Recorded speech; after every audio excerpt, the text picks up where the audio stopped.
నమస్తే, welcome to ANN. నేను మీ లక్ష్మీ నరహర్ శెట్టి. వార్తాపత్రికల వార్తా విశ్లేషణకి స్వాగతం. ముందుగా మహాదినపత్రికలు ఏం ప్రచురించారో చూద్దాం.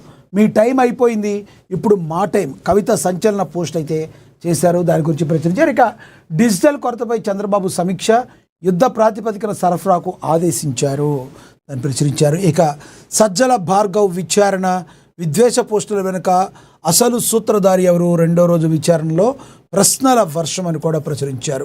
ఇక ట్రంప్పై హత్యాయత్నం, వైట్ హౌస్లో కాల్పుల కలకలం, తప్పిన ముప్పు, సురక్షితంగా తరలించిన భద్రతా సిబ్బంది, ఖండించిన మోడీ అని కూడా ప్రచురించడం అయితే జరిగింది. ఇక అదేవిధంగా చూసుకుంటే బస్సు యాత్రకు కేసీఆర్ రెడీ, 119 నియోజకవర్గాలు దశలవారీగా చుట్టేలా ప్లాన్, వచ్చే ఏడాది కేటీఆర్ పాదయాత్ర, చంద్రబాబు తరహాలో కేసీఆర్, యువగళం తరహాలో కేటీఆర్ ప్లాన్, త్వరలో హరీష్ సారథ్యంలో పెండింగ్ ప్రాజెక్టుల సందర్శన యాత్ర, సర్కారుపై పోరుకు బీఆర్ఎస్ వ్యూహం, రజతోత్సవ సమయాన సరికొత్త సవాళ్లు అని కూడా ప్రచురించడం అయితే జరిగింది. ఇక అదేవిధంగా చూసుకుంటే మేలో మంత్రివర్గ విస్తరణ ఆశలు, కార్పొరేషన్ పదవులపై కసరత్తు, మరి త్వరలో ముగియనున్న 37 మంది చైర్మన్ల పదవీ కాలం అని కూడా ప్రచురించారు. అదేవిధంగా చూసుకుంటే 119 నియోజకవర్గాల్లో బీఆర్ఎస్ @25 మరి సెలబ్రేషన్స్పై కేటీఆర్ పిలుపు, నేడు తెలంగాణ భవన్కు కేసీఆర్ రానున్నట్లుగా కూడా ప్రచురించడం అయితే జరిగింది. ముందుగా చూద్దాం. బస్సు యాత్రకు కేసీఆర్ రెడీ, 119 నియోజకవర్గాలు దశల వారీగా చుట్టేలా ప్లాన్. మరి ఈయన ప్లాన్ ఏ రకంగా చేసుకున్నారు, ఎందుకు చేసుకున్నారో తెలియదు. కానీ ఇప్పుడైతే ఒకంత మొన్నటి వరకు అసలు కాంగ్రెస్ని కానీ రేవంత్ రెడ్డిని కానీ వీళ్ళు పట్టించుకోవటం అయితే పెద్దగా జరగలేదు. కానీ ఈ రోజున టీఆర్ఎస్ అంటూ మరి కూతురు పార్టీ పెట్టిన తర్వాత ఒక రకంగా చెప్పాలంటే బీఆర్ఎస్ శ్రేణులని కూడా ఉలిక్కి పడ్డాయని చెప్పొచ్చు. ఇక గ్యాప్ ఇవ్వటం అనేదే లేదు అన్నట్టుగా మరి వచ్చే ఎలక్షన్ల వరకు కూడా మరి తమ ప్రతి వ్యూహాలకు పదును పెట్టి బీఆర్ఎస్ వడివడిగా అడుగులు ముందుకు ప్రజాక్షేత్రంలోకి వేయడానికి చాలా దగ్గరగా సమయం ఆసన్నమైందని చెప్పుకోవాలి. అదేవిధంగా దీనిలో ప్రచురించడం యొక్క ఉద్దేశం ఏంటంటే, గతంలో యువగడం పాదయాత్రలో నారా లోకేష్ ఏ రకంగా చేశారు, బస్ యాత్రలో మరి ఏ రకంగా చంద్రబాబు చేశారో అదే తరహా ప్లాన్ని అమలు చేయాలన్న యోచనలో కూడా ఉన్నట్టుగా తెలుస్తుందని ప్రచురించడం అయితే జరిగింది. ఇక వచ్చే ఏడాది కేటీఆర్ పాదయాత్ర, చంద్రబాబు తరహాలో కేసీఆర్, యువగడం తరహాలో కేటీఆర్ ప్లాన్, త్వరలో హరీష్ సారథ్యంలో పెండింగ్ ప్రాజెక్టుల సందర్శన యాత్ర, సర్కారుపై పోరుకు బీఆర్ఎస్ వ్యూహం, రజతోత్సవ సమయాన సరికొత్త సవాళ్లు. రాజకీయ వ్యూహరచనతో కేసీఆర్ శైలే వేరు, తెలంగాణ ఉద్యమంలో అయినా తర్వాత అయినా గులాబీ బాస్ కేసీఆర్ ఎక్కడ ఉన్నా ఆయన వ్యూహాలపై ఇప్పటికీ అంచనాలు తగ్గలేదు. బీఆర్ఎస్ 25 ఏళ్లు పూర్తి చేసుకున్న సమయాన సొంత ఇంటి నుండి మరో పార్టీ పుట్టినా కేసీఆర్ ప్రభ ముందు వాటి ప్రభావం ఉండదని బీఆర్ఎస్ ప్రముఖులు అంటున్నారు. ఈ క్రమంలో కేసీఆర్ నేతలందరినీ నియోజకవర్గాల దాటి రావద్దని హెచ్చరిస్తున్నారు. కీలక నేతలు భారీ కార్యక్రమాలకు రూపకల్పన చేస్తున్నారు. ఇటీవల జగిత్యాలో భారీ సభకు హాజరైన కేసీఆర్ ప్రసంగంలో తన మునుపటి వాడి చూపే ప్రయత్నం చేశారు. ప్రభుత్వానికి ఇంకా 2.5 ఏళ్లు పైగా సమయం ఉండడం, రేవంత్ పార్టీపై ప్రభుత్వంపై పూర్తి పట్టు బిగించడంతో రేవంత్ పేరెత్తకుండా కేసీఆర్ ప్రసంగాన్ని విమర్శలు అయితే చేస్తున్నారు అని చెప్పి ప్రచురించడం అయితే జరిగింది. అదేవిధంగా 2023 ఎన్నికలకు ముందు కాంగ్రెస్ చీఫ్గా రేవంత్ రెడ్డి తనదైన వ్యూహాలతో కేసీఆర్ను బోల్తా కొట్టించారు. మరి అదేవిధంగా కాంగ్రెస్ రావడానికి రేవంత్ కారణమైన చర్చ అంతరందు. కేసీఆర్ ఇప్పటికీ తన ప్రసంగాల్లో పేరు తీసుకోడు. అయితే ప్రభుత్వ వైఫల్యాలే బీఆర్ఎస్ విజయానికి బాటలు వేస్తాయని, త్వరలో బస్సు యాత్ర స్టార్ట్ కాబోతుందని, చంద్రబాబు లోకేష్ తరహాలో ఈ బస్సు యాత్ర ఉండబోతుందని, గతంలో చంద్రబాబు ఆంధ్రప్రదేశ్లో బస్సు యాత్ర చేపట్టగా యువనేత లోకేష్ యువగడం పేరుతో రాష్ట్రమంతా పాదయాత్ర చేపట్టారు. ఈ ప్లాన్ వర్కౌట్ అయింది. క్యాడర్లో జోష్ నింపడంలో ఆ యాత్రలు సక్సెస్ అయ్యాయి. తెలంగాణ అంతా ఘర్షణపూర్వక వాతావరణం లేకున్నా పోరాటం కార్యాచరణ గట్టిగానే చేయాలని బీఆర్ఎస్ డిసైడ్ అయింది. ఇటీవల కేసీఆర్ తాము అధికారంలోకి వస్తే హైడ్రాను ఎత్తవతల వేస్తామని ప్రకటించారు. గతంలో రేవంత్ ధోరణి మరి బంగాళాఖాతంలో విసిరేస్తామని తరహాలో ఈ నినాదం చాలా బలంగా అయితే తీసుకువెళ్తున్నారు. చూద్దాం మరి రానున్న రోజుల్లో ఏం జరుగుతుందో అనేది. అదేవిధంగా చూస్తే బీఆర్ఎస్ @25 భారత రాష్ట్ర సమితి ఆవిర్భావ దినోత్సవ వేడుకలను సోమవారం రాష్ట్ర వ్యాప్తంగా ఘనంగా నిర్వహించాలని పార్టీ వర్కింగ్ ప్రెసిడెంట్ కేటీఆర్ పిలుపునిచ్చారు. ఈ సందర్భంగా పార్టీ శ్రేణులతో నిర్వహించిన టెలికాన్ఫరెన్స్లో ఆయన కీలక దిశానిర్దేశం చేశారు. ప్రతి గ్రామం, పట్టణం, నియోజకవర్గం మరియు జిల్లా కేంద్రాల్లో పార్టీ జెండాలను సగర్వంగా ఎగురవేసి గులాబీ జెండా పండుగను జరుపుకోవాలని కోరారు. తెలంగాణ రాష్ట్ర సాధన కోసం ఆవిర్భవించిన ఈ పార్టీ 25 ఏళ్ల వసంతంలోకి అడుగుపెడుతున్న తరుణంలో కార్యకర్తలంతా ఉత్సాహంగా పాల్గొని పార్టీ పటిష్టతను చాటాలని సూచించారు. తెలంగాణ భవన్లో రాష్ట్ర స్థాయి ప్రతినిధుల సమావేశం జరుగుతుందని తెలిపారు. ప్రస్తుతం ఎండల తీవ్రతను దృష్టిలో ఉంచుకొని కేసీఆర్ ఆదేశాల మేరకు ప్లేనరీ కేవలం రాష్ట్ర కార్యవర్గ సమావేశానికి పరిమితం చేసినట్లు కేటీఆర్ తెలిపారు.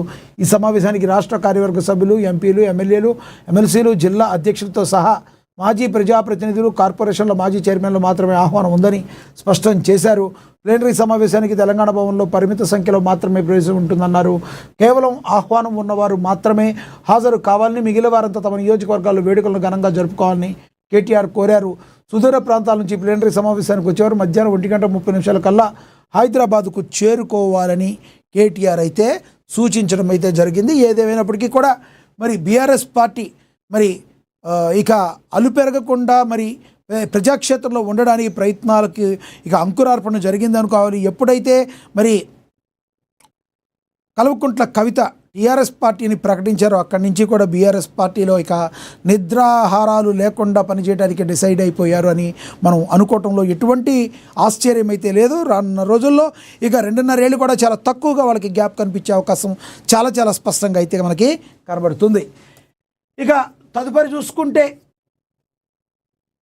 ట్రంప్పై హత్యాయత్నం, వైట్ హౌస్లో కాల్పుల కలకలం, తప్పిన ముప్పు, సురక్షితంగా తరలించిన భద్రతా సిబ్బంది ఖండించిన మోడీ. అమెరికా రాజధాని వాషింగ్టన్ డీసీలో జరిగిన ప్రతిష్టాత్మక వైట్ హౌస్ కరస్పాండెంట్ డిన్నర్ కార్యక్రమం కాల్పుల ఘటనతో ఒక్కసారిగా అగ్రరాజ్యం అంతా ఉలిక్కిపడింది. అమెరికా అధ్యక్షుడు డొనాల్డ్ ట్రంప్ పాల్గొన్న కార్యక్రమంలో దుండగుడు ఆయుధాలతో భద్రతా చెక్ పాయింట్పైకి దూసుకొచ్చి కాల్పులకు యత్నించడం తీవ్ర కలకలం రేపింది. భద్రతా సిబ్బంది సమయోచితంగా స్పందించడంతో పెద్ద ప్రమాదమే తప్పిన ఘటన తర్వాత ట్రంప్ కూడా తన లక్ష్యంగా కాల్పులు జరిపినట్లు చేసిన వ్యాఖ్యలు చేయడం మరింత సంచలనంగా మారింది. ఇదే మొదటిసారి కాదని కూడా మరి అనడంతో గత ఘటనలు కూడా చర్చనీయాంశమయ్యాయి. మొత్తంగా వైట్ హౌస్లో కాల్పుల కలకలం సృష్టించాయి. ఈ ఘటనతో అమెరికాలో హై ప్రొఫైల్ ఈవెంట్ల భద్రతపై మళ్లీ ప్రశ్నలు తలెత్తుతున్నాయి. ఒక వ్యక్తి బహుళ ఆయుధాలతో చెక్ పాయింట్ వరకు చేరుకోవడం ఎలా సాధ్యమైందని దాని మీద విమర్శలు కూడా వెల్లువెత్తుతున్నాయి. అయితే దీన్ని ప్రధాని మోడీ కూడా ఖండించడం జరిగింది అని చెప్పి ప్రచురించారు. ఇక తదుపరి చూసుకుంటే మీ టైం అయిపోయింది, ఇప్పుడు మా టైం అని కవిత సంచలనం అయితే పోస్టు చేశారు. దాని గురించి కూడా ఒకసారి చూద్దాం.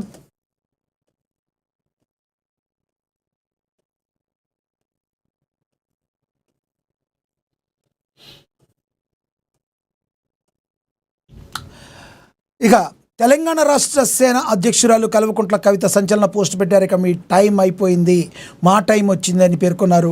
నిన్న కవిత తన పార్టీ పేరును టీఆర్ఎస్ అని ప్రకటించిన వెంటనే బీఆర్ఎస్ పార్టీ నేతలు సటైర్లతో పోస్టులు పెట్టగా కవిత పార్టీ ఆవిర్భావ ఫోటోలతో సంచలన కమెంట్ చేశారు.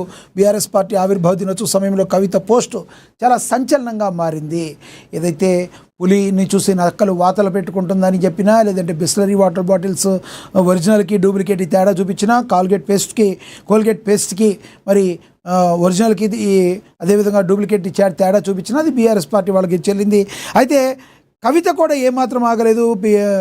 టీఆర్ఎస్ తెలంగాణ రాష్ట్ర సేన కూడా ఏమాత్రం తగ్గలేదు.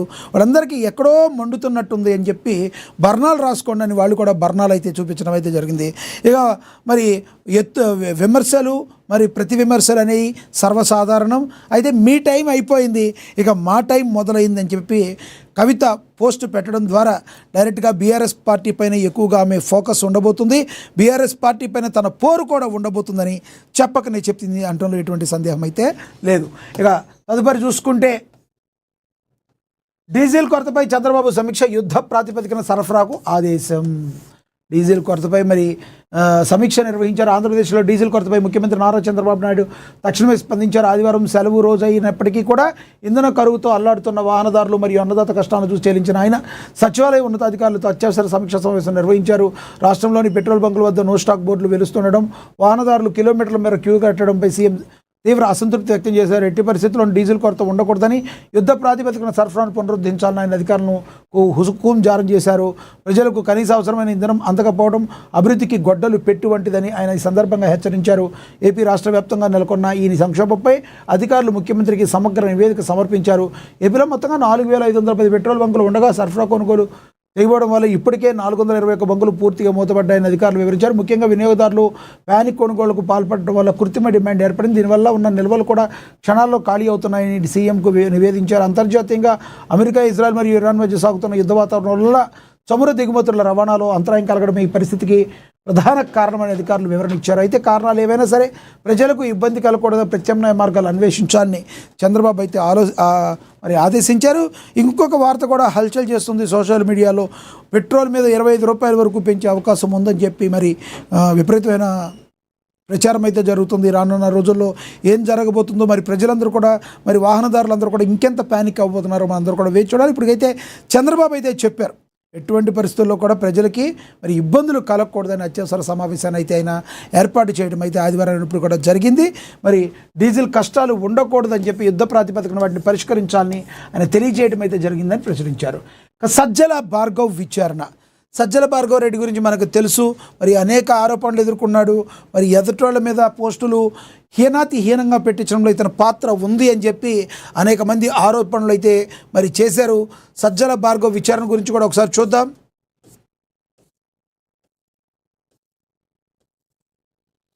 విద్వేషాల పోస్టు వెనుక అసలు సూత్రధారి ఎవరు? రెండో రోజు విచారణలో ప్రశ్నల వర్షం. వైసీపీ సోషల్ మీడియా మాజీ ఇన్ఛార్జ్ సజ్జల భార్గవ్ రెడ్డి చుట్టూ ఉచ్చు బిగుస్తుంది. సోషల్ మీడియా వేదికగా విద్వేషాలు విషం చెమ్మడం, ప్రత్యర్థి పార్టీ నేతలను లక్ష్యంగా చేసుకుని అసభ్యకర పోస్టులు పెట్టించారనే ఆరోపణలపై సాగుతున్న విచారణ ఆదివారం ఉదయానికి ఒక కొలిక్కి వచ్చింది. పులివెందుల పోలీస్ స్టేషన్లో 2 రోజుల పాటు సాగిన ఈ విచారణ ప్రక్రియలో పోలీసులు అనేక కీలక అంశాలను రాబట్టే ప్రయత్నం చేశారు. ముఖ్యంగా ఎస్సీ, ఎస్టీ అట్రాసిటీ కేసులతో పాటు మహిళా నేతలను, రాజకీయ ప్రముఖుల కుటుంబ సభ్యులను కించపరిచేలా సాగిన పోస్టుల వెనుక ఉన్న అసలు సూత్రధారు ఎవరనే కోణంలో పోలీసులు భార్గవరెడ్డిని నిలదీశారు. మరి ఏప్రిల్ 25న ప్రారంభమైన విచారణ పర్వం ఆదివారం ముగిసింది. డీఎస్పీ మురళీనాయక్ నేతృత్వంలోని బృందం సంధించిన అనేక సూటి ప్రశ్నలకు భార్గవరెడ్డి తెలియదు, గుర్తులేదు, మర్చిపోయా అంటూ సమాధానాలు దాటవేసినట్లుగా సమాచారం. ముఖ్యమంత్రి చంద్రబాబు నాయుడు, లోకేష్, పవన్ కళ్యాణ్ మరియు వారి కుటుంబ సభ్యులను టార్గెట్ చేస్తూ పెట్టిన అభ్యంతరకర పోస్టుల వెనుక ఆర్థిక లావాదేవీలు ఎలా జరిగాయనే అంశంపై కూడా పోలీసులు గట్టిగానే దృష్టి సారించారు. పులివెందులో భార్గవరెడ్డి విచారణ ముగిసినప్పటికీ ఆయన ఇచ్చిన సమాచారాన్ని పోలీసులు క్షుణ్ణంగా విశ్లేషిస్తున్నారు. పోస్టుల రూపకల్పనలో వాడిన గ్యాడ్జెట్లు, వాట్సాప్ గ్రూపుల సమాచారాన్ని ఇప్పటికే స్వాధీనం చేసుకున్నారు.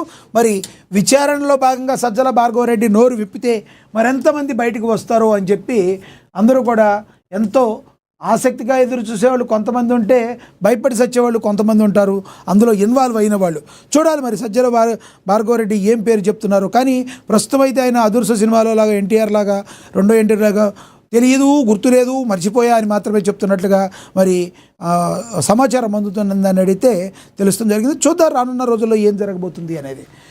ఇక అదేవిధంగా చూసుకుంటే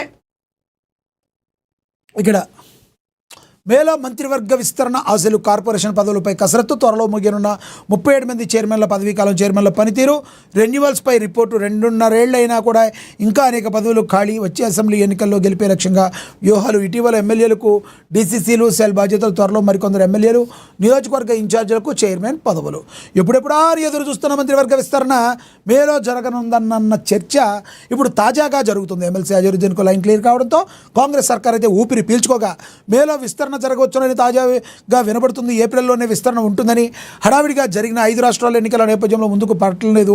ఇప్పుడు మే 4న ఫలితాలు రానుండగా మే 2వ వారం తర్వాత విస్తరణ ఉండే అవకాశం ఉందని ప్రచారం జరుగుతుంది. మంత్రివర్గంలో ప్రస్తుతం 2 భర్తలు ఖాళీగా ఉన్నాయి. వీటి కోసం చాలా కాలంగా ఆశావాహులు పోటీ పడుతున్నారు. సామాజిక వర్గాలు, జిల్లా సమీకరణాల కోమటిరెడ్డి రాజగోపాల్ రెడ్డి, సుదర్శన్ రెడ్డి, బాలు నాయక్, ప్రేమ్సాగర్ రావు, ఆది శ్రీనివాస్, నవీన్ యాదవ్, బీర్ల ఐలయ్య, మల్రెడ్డి రంగారెడ్డి, పరిగి రామ్మోహన్ రెడ్డి, విజయశాంతి ఇలాంటి వారి పేర్లు కూడా గట్టిగా వినబడుతున్నాయి. ఏదేమైనప్పటికీ కూడా విస్తరణపై మరి పదవుల పందేరాల్లో మరి భాగంగా ఎంతోమంది ఎన్నో ఆశలు పెట్టుకున్న వాళ్ళు తమ అదృష్టాన్ని అయితే పరీక్షించుకోనున్నారు. వీళ్ళందరి పేర్లు కూడా వినబడుతున్నాయి. మరి ఎప్పుడు జరగబోతుంది ఈ చర్చ అనేది కూడా మనం వేచి చూడాలి. ఇక పెళ్లి చెప్పుకుంటానని 9.35 కోట్ల దోపిడీ. నటి అశూరెడ్డిపై సీసీఎస్లో కేసు నమోదు. రమ్మించి మోసం చేసిన బాధితుడి తండ్రి ఫిర్యాదు. హైదరాబాద్ మహానగరంలో ప్రేమ పెళ్లితో కోట్లాది రూపాయల దోపిడీకి పాల్పడిందన్న ఉదంతం ఒకటి వెలుగులోకి వచ్చింది. వెండి తెరపై మెరిసే నటి తన నాటక కౌశల్యాన్ని నిజ జీవితంలో కూడా ప్రదర్శించింది. ఒక ఎన్ఆర్ఐ యువకుడిని నిలువున ముంచేసింది. పెళ్లి చేసుకుంటానని నమ్మి బలికి వివిధ కారణాలు చెప్తూ ఏకంగా 9 కోట్లకు పైగా కాజేసినట్లుగా ఆరోపణలు రావడంతో నగర వాసులు విస్మయానికి గురవుతున్నారు. ఈ భారీ ఆర్థిక మోసానికి సంబంధించిన బాధితులు, కుటుంబ సభ్యులు పోలీసులను ఆశ్రయించడం అయితే జరిగింది. చూడాలి మరి ఇందులో అవాస్తవాలు ఎంతవరకు ఉన్నాయని మనది వేచి చూడాలి. ఇక తదుపరి చూడొచ్చు, జీన్స్లో జగన్, స్టైలిష్ లుక్లో లండన్ ప్రయాణం. సతీమణి భారత్తో కలిసి విదేశీ పర్యటన. నార్మల్ ఫ్లైట్లో వెళ్ళాడు, ఆయన సొంత ఫ్లైట్లో అయితే కాదు. మరి చూద్దాం. వైఎస్ఆర్ కాంగ్రెస్ పార్టీ అధినేత మాజీ ముఖ్యమంత్రి జగన్మోహన్ రెడ్డి తన విలక్షణ రాజకీయ వేషధారణకు స్వస్తి పలికి అరుదైన రీతిలో సరికొత్త ఆహారంలో దర్శనమిచ్చారు. సాధారణంగా తెల్లటి షర్టు కాకి ప్యాంటుతో నిరాడంబరంగా కనిపించే ఆయన లండన్ పర్యటనలో సందర్భంగా పూర్తి స్టైలిష్ లుక్లో మారిపోయాడు. బ్లూ కలర్ జీన్స్ ప్యాంట్ అంటే రంగు షర్ట్ ధరించి యువకుల్లా మెరిసిపోతున్న జగన్ ఫోటోలు ప్రస్తుతం సామాజిక మాధ్యమాల్లో విపరీతంగా వైరల్ అవుతున్నాయి. రాజకీయాలకు అతీతంగా ఆయన కనిపిస్తున్న ఈ కూల్ లుక్ చూసి అభిమానులు సామాన్య ప్రజలు ఆశ్చర్యానికి లోనవుతున్నారు. విదేశీ పర్యటనలో ఆయన అనుసరించిన శైలి ప్రస్తుతం రాజకీయ వర్గాల్లో ప్రధాన చర్చనీయాంశంగా మారింది. జగన్ దంపతులు లండన్లోని సుమారుగా 2 వారాల పాటు గడపనున్నారు. మే 10వ తేదీన రాత్రి లేదా మే 11వ తేదీ ఉదయం వారు తిరిగి భారతదేశానికి వచ్చే అవకాశం ఉన్నట్టు ప్రణాళికలు రూపొందించుకున్నట్లుగా ప్రచురించడం అయితే జరిగింది. మరి ఆయన వేసవి సెలవుల దృష్ట్యా అనుకోవాలా, లేదంటే ఏదైనా ఒక టూర్ అయితే ఆయన వేయబోతున్నారని కూడా ప్రచురించడం అయితే జరిగింది.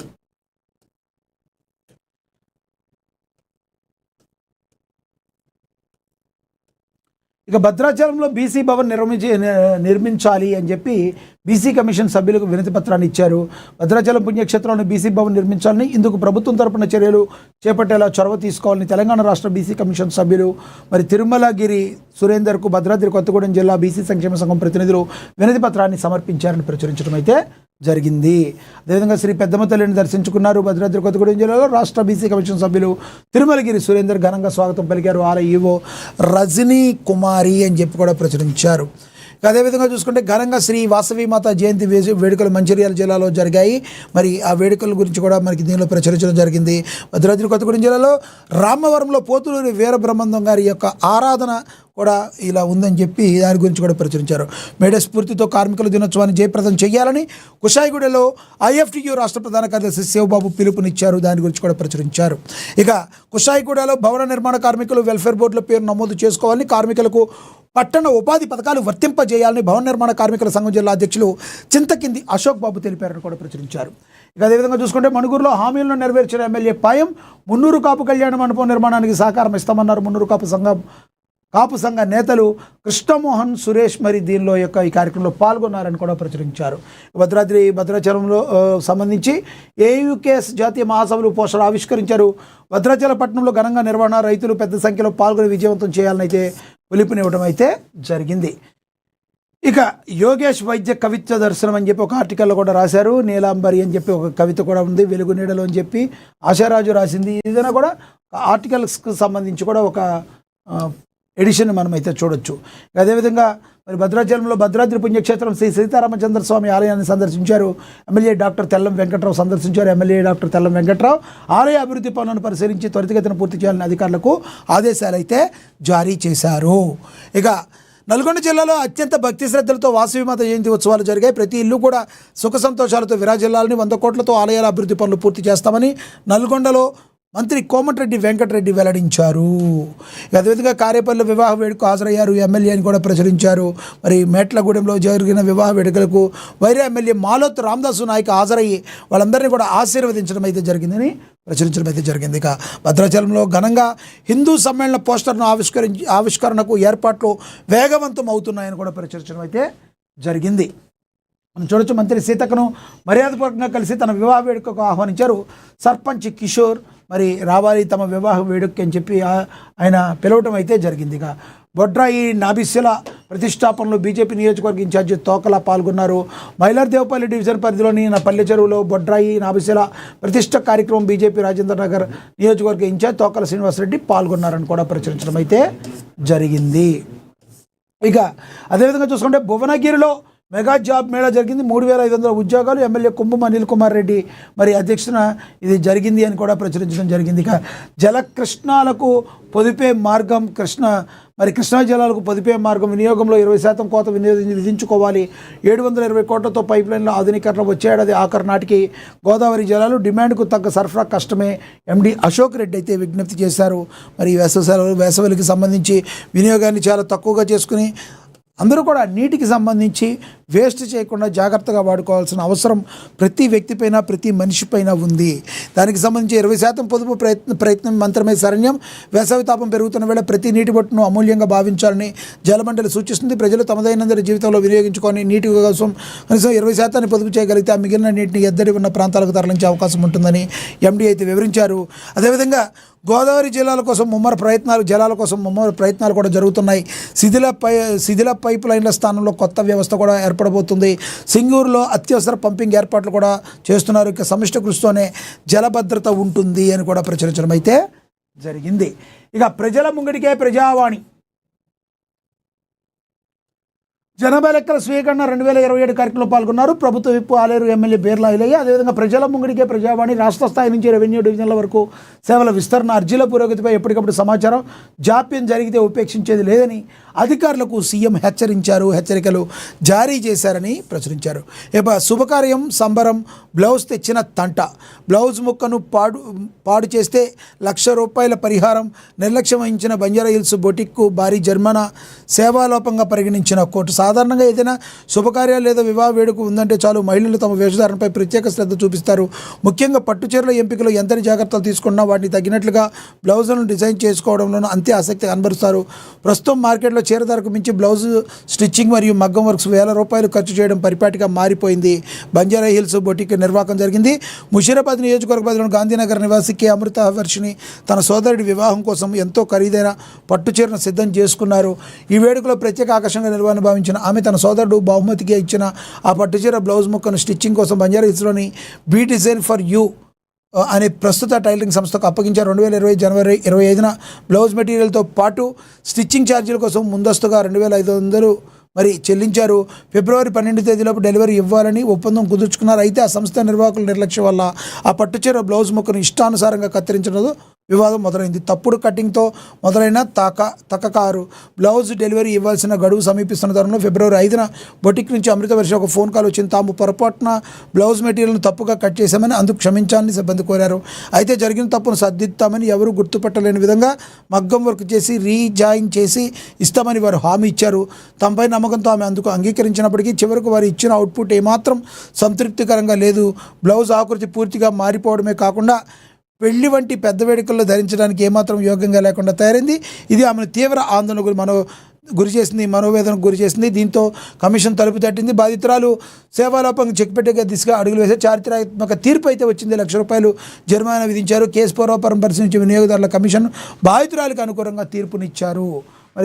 దీన్ని ప్రతి వాళ్ళు కూడా తమ పనిని చేసేప్పుడు ఒళ్ళు దగ్గర పట్టుకుని చేయాలంటానికి ఇది ఒక నిదర్శనంగా మనం భావించవచ్చు. ఆప్కు బిగ్ షాక్, 7 ఎంపీలపై అనర్హత వేటుకు పిటిషన్, విలీనంపై కొనసాగుతున్న ఉత్కంఠ, ఫిరాయింపుల నిరోధక చట్టం నీడలో 7 సభ్యులు, చైర్మన్కు సంజయ్ సింగ్ విన్నపం అని కూడా ప్రచురించారు. ఇక అదేవిధంగా ఉపాధి పథకానికి కొత్త సొబగులు, క్షేత్రస్థాయిలో పెరిగిన కష్టాలు, సాంకేతిక సంఖ్యలో ఉపాధి కూలి, ముఖం గుర్తించిన యాప్తో వేతనం దూరం మారుతున్న వ్యవస్థ, పెరుగుతున్న నిబంధనలను కూడా ప్రచురించారు. ఇక మతువాధామంలో ప్రధాని మోడీ గౌరవ స్మృతి భావోద్వేగ పర్యటన, హరిచంద్ గురుచంద్ర ఠాకూర్ల ఆశయాల సమాజానికి దిక్సూచి, పాత జ్ఞాపకాలను నెంబర్ వేసుకున్న నరేంద్ర మోడీ అని కూడా ప్రచురించడం అయితే జరిగింది. అదేవిధంగా ఐఎస్ఐ కుట్రలను చిత్తు చేసిన అజిత్ డోవల్, బంగ్లాదేశ్ వాయుసేనలో భారీ ప్రక్షాళన, భారత నిఘా సమాచారంతో చిక్కుకున్న 120 మంది పాక్ గూఢచారులు, గడగడలాడించిన ఐఎస్ఐ నెట్వర్క్, సిలిగురి క్యాడర్ లక్ష్యంగా సాగుతున్న దేశద్రోహ పన్నాగం బట్టబయలైంది. రంగంలోకి దిగిన బంగ్లాదేశ్ భద్రతా దళాలు. ఢిల్లీ వేదికగా జరిగిన భారత బంగ్లాదేశ్ జాతీయ భద్రతా సలహాదారు సమావేశం పొరుగు దేశాల భద్రతా సమీకరణలో పెను మార్పులకు దారితీస్తుంది. 2026 ఏప్రిల్ 7వ తేదీన జరిగిన ఈ కీలక భేటీలో భారత్ ఎన్ఎస్ఏ అజిత్ డోవల్ తన అపారమైన అనుభవం మరియు నిఘా వర్గాల సమాచారంతో పాకిస్తాన్ గూఢచార సంస్థ ఐఎస్ఐ పన్నాగాలను బహిర్గతం చేశారు. బంగ్లాదేశ్ గడ్డపై ఉంటూ భారత్కు వ్యతిరేకంగా సాగుతున్న అంతర్గత కుట్రలను సాక్ష్యాలతో సహా ఆయన బంగ్లాదేశ్ ఎన్ఎస్ఏ ముందు ఉంచారు. ఇరు దేశాల మధ్య దౌత్య సంబంధాలు కేవలం వాణిజ్యానికే పరిమితం కాకుండా ఉగ్రవాద నిర్మూలనలో ఎంతటి పటిష్టంగా ఉన్న ఈ భేటీ నిరూపించింది. వాయుసేనలో పాక్ ఏజెంట్ల చొరబాటు, బంగ్లాదేశ్ వాయుసేన వంటి అత్యంత సున్నితమైన విభాగంలో భారత ఏజెంట్లు ఏ స్థాయిలో వేళ్ళూరుకున్నారో అజిత్ డోవల్ వివరించిన తీరు అధికారులను విస్మయానికి గురి చేస్తుంది. గత కొంతకాలంగా ఐఎస్ఐ నెట్వర్క్ బంగ్లాదేశ్ సైనిక దళాల్లో కొంతమందిని ప్రలోభాలకు గురి చేసిన తన సామర్థ్య ప్రయోజనాల కోసం వాడుకుంటున్నట్లుగా భారత నిఘా సంస్థలు పసిగట్టాయి. ఈ సమాచారం అందిన వెంటనే బంగ్లాదేశ్ ప్రభుత్వం అత్యంత గోప్యంగా విచారణ ప్రారంభించింది. వ్యవస్థలో లోపాలు ఉంటూనే శత్రు దేశానికి సహకరిస్తున్న వారి వివరాలను భారత అధికారులు అందించడంతో ఆపరేషన్ వేగవంతమైంది. భారీ స్థాయిలో అరెస్టుల పర్వం. భారత్ అందించిన ఖచ్చితమైన సమాచారంతో బంగ్లాదేశ్ భద్రతా బలగాలు తమ వాయుసేనలో భారీ ప్రక్షాళన చేపట్టాయి. ఈ ఆపరేషన్ ఫలితంగా సుమారుగా 100 మందికి పైగా ఎయిర్మెన్లు మరియు 20 మందికి పైగా ఉన్నతాధికారులు దేశద్రోహం ఆరోపణలపై అదుపులోకి తీసుకున్నారు. వీరంతా పాకిస్తాన్ గోడ సంస్థ రహస్య ఒప్పందాలను కుదుర్చుకుని దేశ రక్షణ రహస్యాలను చేరవేస్తున్నట్లుగా ప్రాథమిక విచారణలో తేలింది. మరి మనకు తెలుసు అజిత్ డోవల్ గారి గురించి, ఆయన ఎంతటి అనుభవజ్ఞశాలో మనందరికీ కూడా తెలుసు. మరొకసారి వీళ్ళ యొక్క కుట్రలన్నింటిని కూడా బహిర్గతం చేశారు. ఇక మోడర్న్ డ్రెస్సులో మోత పుట్టిస్తున్న మాళవిక బాబోయ్ పీక్స్ అని కూడా మరి ఆమె గురించి ప్రచురించడం జరిగింది. అదేవిధంగా నటి అశూరెడ్డిపై కేసు నమోదు. పెళ్లి పేరుతో 900 కోట్ల మోసం. ఇందాడు మనం చూసాం ఈవిడ గురించే. ఇక ప్రభాస్ రవితేజలతో బ్లాక్ బస్టర్స్, 3 భాషల్లో 9 సినిమాలతో సినీ ఇండస్ట్రీలో సంచలనం. 27 ఏళ్లకే సినిమాలకు దూరం. సినిమాలకు దూరం, సినీ రంగంలో తక్కువ సమయంలో విపరీతమైన ఫాలోయింగ్ సంపాదించుకున్న హీరోయిన్ ఆమె. కొన్నేళ్ల క్రితం తెలుగు కుర్రాళ్ళ కలర్ రాని ఆమె రవితేజ, ప్రభాస్ వంటి స్టార్లతో బ్లాక్ బస్టర్ హిట్ కొట్టి మెప్పించింది. కానీ కెరీర్లో మంచి ఫాలోయింగ్ ఉండగానే 27 ఏళ్ల వయసులో సినిమాకు గుడ్ బై చెప్పేసి ప్రస్తుతం పెళ్లి చేసుకుని తల్లిగా భారీగా తన లైఫ్ గడిపేసింది. ఇంతగా ఆమె మరెవరో కాదు హీరోయిన్ రిచా గంగోపాధ్యాయ. మిరపకాయ సినిమాలో కూడా అత్యద్భుతంగా చేసింది. మిర్చి సినిమాలో కూడా మరి రిచా గంగోపాధ్యాయ ప్రభాస్తో కూడా నటించడం మరి మనకి తెలుసు. అద్భుతమైన టాలెంట్ ఉన్న హీరోయిన్ ఆమె గురించి కూడా ప్రచురించారు. అదేవిధంగా నాగార్జున సినిమాలో ఛాన్స్ వస్తే ఎలాంటి సాంగ్ అయినా చేస్తానని చెప్పి బిగ్ బాస్ వ్యత్య అనే తాజా ఇంటర్వ్యూలో అనేక ఆసక్తికర విషయాలను పంచుకున్నారు. ఆమె కెరీర్ ఆకాంక్షలు, ప్రముఖ తారలతో తన అనుభవాలను పంచుకుంది. ఇప్పటికే super star Mahesh Babu, megastar Chiranjeevi దిగ్గజాలతో కలిసి పనిచేసిన దివి తదుపరి కింగ్ నాగార్జునతో కలిసి ఒక స్పెషల్ సాంగ్ లేదా డ్యాన్స్ చేయాలని ఉందని ఆమె తెలిపారని ప్రచురించారు. ఇక విలువలు ముఖ్యం, కోట్లు డబ్బు కాదన్నారు జీవి ప్రకాష్ అని, దాని గురించి కూడా ప్రచురించారు. ఇక సినిమా న్యూస్ గురించి కూడా మనకి ప్రచురించడం జరిగింది మహా న్యూస్లో. మనకి తెలుసు అనునిత్యం కూడా